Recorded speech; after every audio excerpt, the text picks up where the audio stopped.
I was several leagues under the sea. Doubloons from a nearby treasure chest glimmered out of the corner of my eye.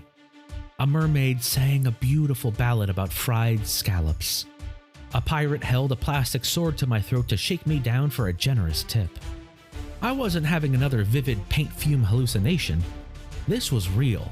This was a pirate-themed restaurant in Arkansas called Doc's Dock, named after both its creator, Doc Pendleton, and the concept of boat docks. I wasn't eating alone this day, friends. Beside me sat Doc himself, the commander of an armada of theme restaurants scattered all across the United States. Since 1978, Doc has been leading the charge on the idea of restaurants as immersive experiences that set you within a certain time, a certain place, or a certain fantasy.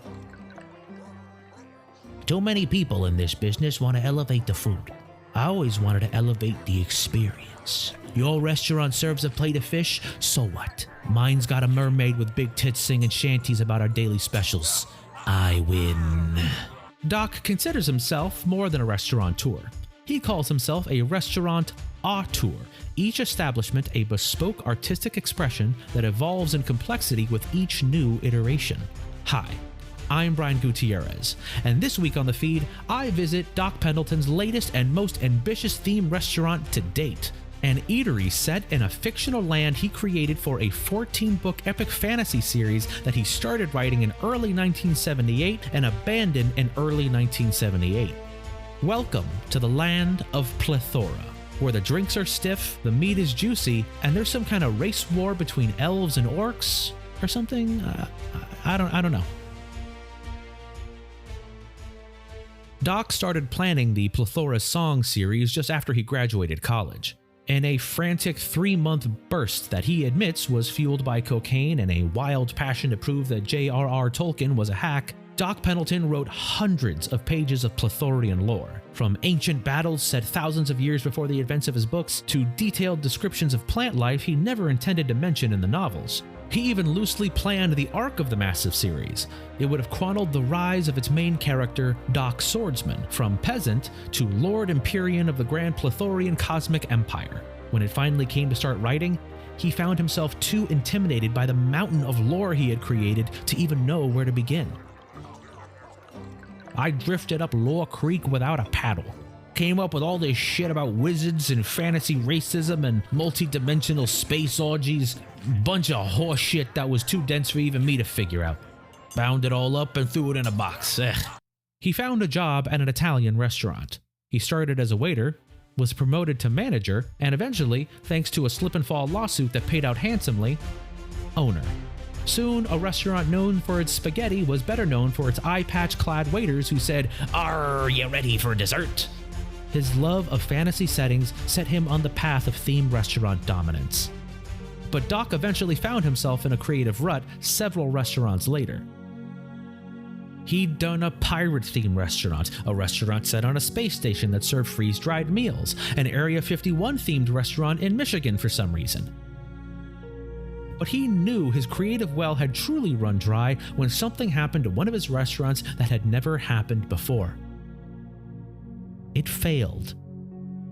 Turns out nobody wanted to eat at a Donner Party-themed restaurant.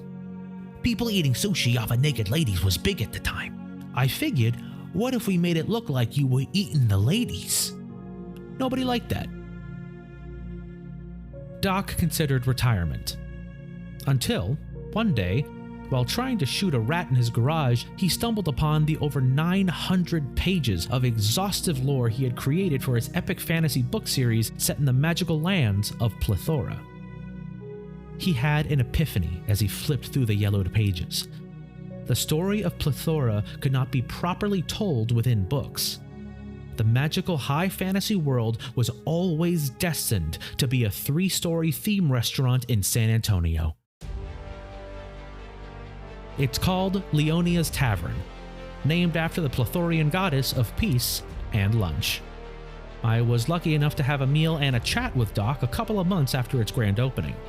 The restaurant is set somewhere around what would have been Book 9 in the series. Protagonist Doc Swordsman has helped broker a shaky peace treaty among warring factions of orcs and elves. The restaurant is set within the momentary peace provided by the Slutovian Accords, but just before Plethora is torn asunder by the return of the evil high priest Malkon, who Doc Swordsman killed in Book 4, but whose soul was captured in a crystal by a tribe of necromantic dog people and transferred into the body of Doc Swordsman's former lover, Crone Queen Elizabetha. We ate cheeseburgers. Doc, you've gotta be happy about all this. This place is packed. Reviews are solid, diners are snapping pictures beside a bleeding tree that appears to be made of human arms. Yeah, the Gore Tree. It's revered among the people of Plethora. Communities of all races lay their dead at its base to feed it the decomposing meat it needs to maintain celestial balance. Oh, that's why the tree is also a trash can. Bingo! Each floor of the restaurant sets you in a different scene within Plethorian lore. First floor, Leonia's Tavern. Second floor, the torture pits of Maug, where the margaritas are excellent. And finally, the third floor, reserved exclusively for special events, is the Grand Empyrean Throne Room, to which Doc Swordsman will one day ascend. For an additional fee, Doc Swordsman will make an appearance, played by his creator, Doc Pendleton. Doc Swordsman becomes the Lord Empyrean of the Empire in his late 60s. I'm 68. It only makes sense that I ascend to the throne that is rightfully mine for quinceañeras and bar mitzvahs. I, Doc Swordsman, Lord Empyrean of the Grand Plethorian Cosmic Empire, hereby decree that in honor of Rosalia Silva's quinceañera, all shrimp platters are half price.